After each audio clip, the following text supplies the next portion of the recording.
অসমৰ সত্ৰসমূহৰ ভৱিষ্যত সুৰক্ষাৰ স্বাৰ্থত আৰু সত্ৰসমূহ প্ৰাণৱন্ত কৰি ৰখাৰ বাবে সত্ৰ সংৰক্ষণ আৰু উন্নয়ন আয়োগ গঠনৰ জৰিয়তে অসম চৰকাৰে যি যুগান্তকাৰী পদক্ষেপ গ্ৰহণ কৰিলে তাৰ বাবে আমি অসমৰ মাননীয় মুখ্যমন্ত্ৰী ডক্টৰ হিমন্ত বিশ্ব শৰ্মা দেৱ আৰু অসম চৰকাৰখনক সদৌ অসম সত্ৰ মহাসভাৰ তৰফৰ পৰা অসমৰ 1200 সত্ৰৰ তৰফৰ পৰা আমি আন্তৰিক ধন্যবাদ আৰু কৃতজ্ঞতা জনাইছোঁ। আৰু আমি মাননীয় মুখ্যমন্ত্ৰী মহোদয় ইতিমধ্যে আপোনালোকৰ আগত কৈছেই যে সত্ৰ মহাসভাৰ তৰফৰ পৰা তেখেতসকলে প্ৰতিনিধি তালৈ বিচাৰিব। আমি সদৌ অসম সত্ৰ মহাসভাই অনুৰোধ জনাইছোঁ, ইতিমধ্যে লিখিতভাৱে মাননীয় মুখ্যমন্ত্ৰী মহোদয়ক আমি লিখিতভাৱে আমি অনুৰোধ জনাইছোঁ, আবেদন জনাইছোঁ। সদৌ অসম সত্ৰ মহাসভাৰ আমাৰ প্ৰতিনিধি মাননীয় সদৌ অসম সত্ৰ মহাসভাৰ মুখ্য উপদেষ্টা শ্ৰী শ্ৰী দক্ষিণপাট সত্ৰৰ সত্ৰাধিকাৰ শ্ৰী শ্ৰী ননীগোপাল দেৱ গোস্বামী আৰু সদৌ অসম সত্ৰ মহাসভাৰ অন্যতম উপসভাপতি মাজুলীৰ শ্ৰী শ্ৰী গড়মূৰ সত্ৰৰ পৰম শ্ৰদ্ধাৰ সত্ৰাধিকাৰ শ্ৰী শ্ৰী পৰমানন্দ দেৱ গোস্বামী আৰু বপুৰ চমৰীয়া সত্ৰৰ সত্ৰাধিকাৰ তথা সদৌ অসম সত্ৰ মহাসভাৰ অন্যতম উপসভাপতি শ্ৰীযুত নিগমানন্দ অধিকাৰী আৰু সদৌ অসম সত্ৰ মহাসভাৰ প্ৰধান সম্পাদক প্ৰান্তিক গোস্বামীক সত্ৰাধিকাৰ উক্ত সত্ৰ সংৰক্ষণ আৰু উন্নয়ন আয়োগৰ সদস্য হিচাপে আমি ৰাখিবৰ কাৰণে মাননীয় মুখ্যমন্ত্ৰী মহোদয়ক আমি ইতিমধ্যে লিখিতভাৱে আমি অনুৰোধ জনাইছোঁ। সদৌ অসম সত্ৰ মহাসভাই গোৱালপাৰাত যি আমি আই খেৰসুঁতীৰ নামেৰে মহাপুৰুষজনাৰ আইতাক আই খেৰসুঁতীৰ নামেৰে যি আমি বিশ্ববিদ্যালয় আমি প্ৰতিষ্ঠা কৰিছোঁ গোৱালপাৰাত, সেই আই খেৰসুঁতী বিশ্ববিদ্যালয়ত আমি অহা এপ্ৰিল মাহৰ পৰা আমি গৱেষণামূলক পাঠ্যক্ৰমেৰে PhD কোৰ্চেৰে হ'লেও আমি শ্ৰেণীসমূহ আৰম্ভ কৰাৰ আমি পদক্ষেপ গ্ৰহণ কৰিছোঁ, আমি সিদ্ধান্ত গ্ৰহণ কৰিছোঁ। আৰু এই বিশ্ববিদ্যালয়ৰ কাৰণে প্ৰয়োজনীয় চৰকাৰী অনুমতি আৰু UGCৰ অনুমতিৰ কাৰণে আমি ইতিমধ্যে আবেদন জনাইছোঁ।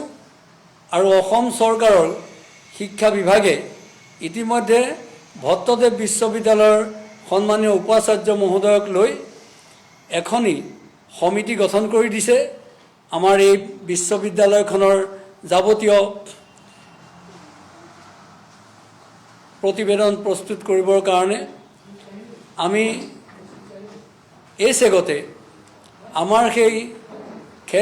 আই খেৰসুঁতী বিশ্ববিদ্যালয়ৰ কাৰণে যি সমিতি গঠন কৰি দিলে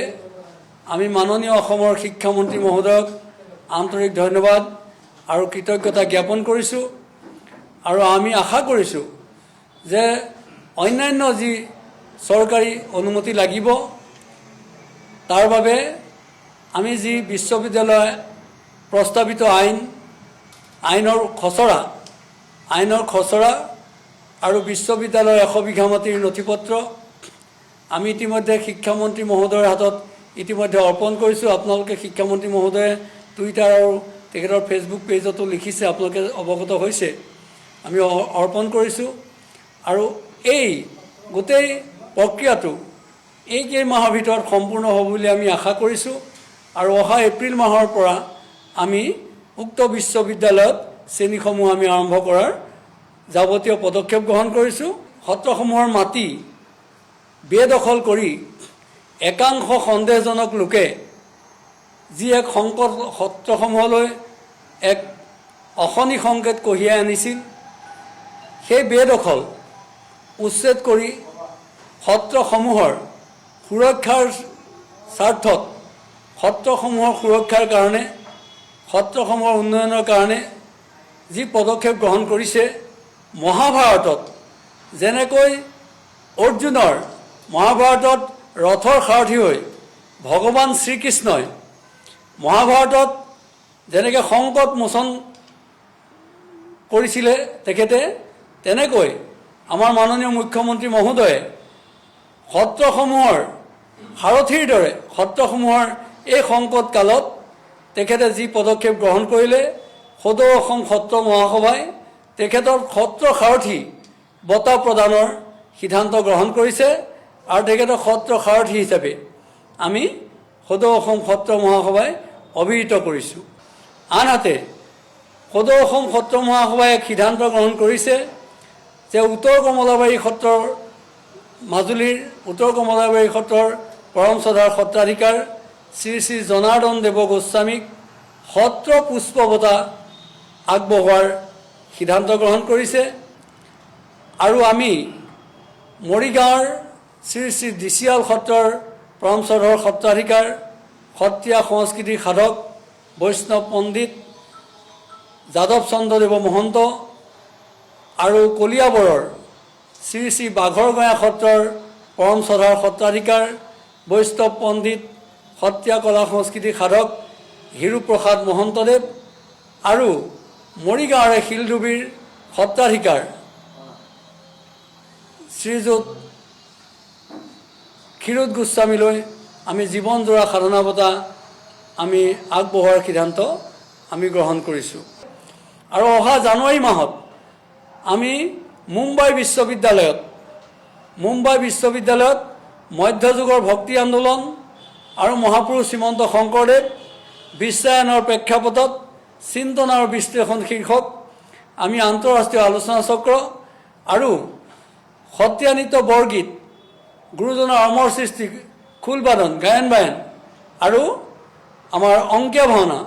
প্ৰদৰ্শন কৰাৰ আমি সিদ্ধান্ত গ্ৰহণ কৰিছোঁ।